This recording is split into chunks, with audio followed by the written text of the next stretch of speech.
Assalamualaikum warahmatullahi wabarakatuh. Perkenalkan, kami delegasi dari Universitas Tidar dalam kompetisi debat penegakan hukum pemilu yang diselenggarakan oleh Bawaslu. Perkenalkan, saya Yundi Rahmawati sebagai pembicara pertama, kemudian Cinta Ananta Nurhan sebagai pembicara kedua, serta Najna Ainis Mutiara sebagai pembicara ketiga. Pada kesempatan kali ini, kami akan menyampaikan inti pemikiran kami yang berjudul Pro dan Kontra Pengembangan Peran Bawaslu dalam menangani pelanggaran pemilu pasca penetapan hasil berdasarkan prinsip pembagian wewenang dalam perspektif pro. Indonesia adalah salah satu negara dengan banyak lembaga negara yang menyelenggarakan pemilu, yang masing-masing dari mereka memiliki tujuan atau kewenangannya. Bahkan menurut John Locke, dalam teori kekuasaan, bertujuan agar tidak terjadi pemusatan pada salah satu lembaga. Dan di negara kita, pembagian wewenang dalam pemilu sudah tertera dalam pasal 1 Undang-Undang Nomor 7 Tahun 2017, yang mana dijelaskan bahwa penyelenggaranya ada KPU, Bawaslu, serta DKPP. Namun lebih dari itu, ada MA, MK, kepolisian, serta kejaksaan yang ikut serta dalam pemilu. Dan dalam undang-undang yang sama juga dijelaskan bahwa setiap lembaga memiliki perannya masing-masing, dan Bawaslu memiliki peran untuk mengawasi serta memutus pelanggaran administrasi. Bahkan untuk terkait hasil perselisihan hasil pemilu pun diserahkan kepada MK yang nantinya akan langsung disampaikan kepada Presiden.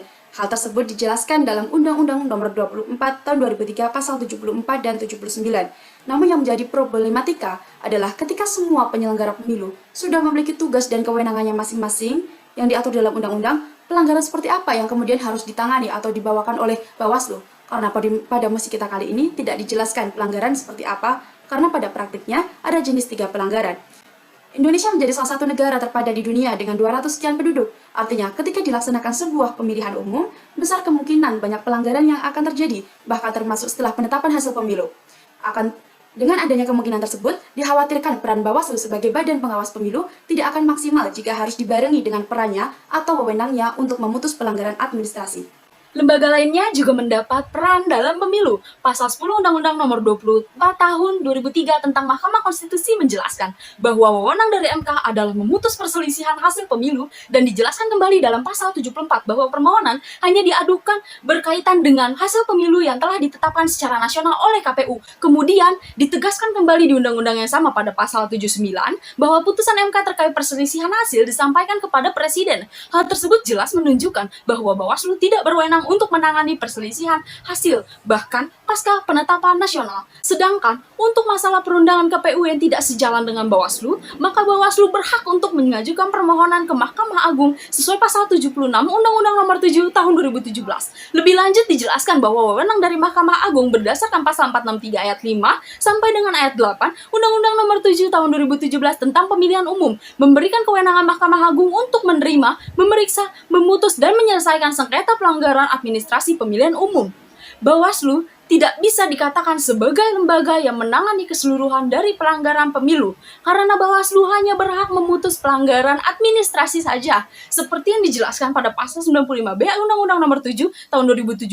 Jadi jelas bahwa sebuah pemilu bukan menjadi tanggung jawab satu lembaga saja, namun terbagi menjadi beberapa lembaga yang tugasnya dibatasi oleh waktu tertentu terdapat dalam pasal 93 Undang-Undang Nomor 7 Tahun 2017. Bawaslu hanya menangani pelanggaran pemilu sampai dengan waktu yang ditentukan, dan tidak ada frasa yang menyatakan bahwa setelah hasil ditetapkan, pelanggaran pemilu masih menjadi tugas dari Bawaslu. Menarik kesimpulan, atas pernyataan tersebut dapat kita ketahui bahwa laporan pelanggaran pasca penetapan hasil pemilu dapat terjadi. Oleh karena itu kami menawarkan solusi, yaitu memaksimalkan tugas Bawaslu hingga ke tingkat terendah. Tugas pokok Bawaslu ada 3, yaitu mengedukasi, mengawasi, dan mengkaji. Tugas Bawaslu dalam mengedukasi itu memberikan edukasi kepada masyarakat dan mahasiswa mengenai panitia penyelenggara pemilu dan pemilihan umum itu sendiri. Dengan tujuan ketika mereka mengetahui adanya pelanggaran pemilu, mereka bisa bertindak dengan melaporkannya kepada Bawaslu. Kemudian yang kedua, Bawaslu bertugas untuk mengawasi, memastikannya norma hukum pemilu itu ditegakkan dengan baik, dan keadilan pemilu juga bisa terlaksana dengan baik, dibantu oleh masyarakat dan mahasiswa yang telah mereka edukasi sebelumnya. Kemudian yang ketiga, mengkaji. Bawaslu bertugas untuk mengkaji pelanggaran-pelanggaran yang ada dan memetakannya pelanggaran tersebut masuk ke dalam jenis pelanggaran apa yang kemudian diserahkan kepada lembaga terkait. Terkhusus pada pelanggaran administrasi, memang Bawaslu yang menangani itu. Namun, setelah penetapan hasil pemilu secara nasional, bukan lagi Bawaslu yang berwenang untuk menangani pelanggaran administrasi, melainkan Mahkamah Agung. Sesuai dengan peraturan Mahkamah Agung nomor 11 tahun 2017, bahwa Mahkamah Agung berhak dan berwenang untuk menangani pelanggaran administrasi pasca penetapan hasil pemilu. Terima kasih. Kami dari Universitas Tidar Magelang menyatakan setuju dengan mosi kali ini.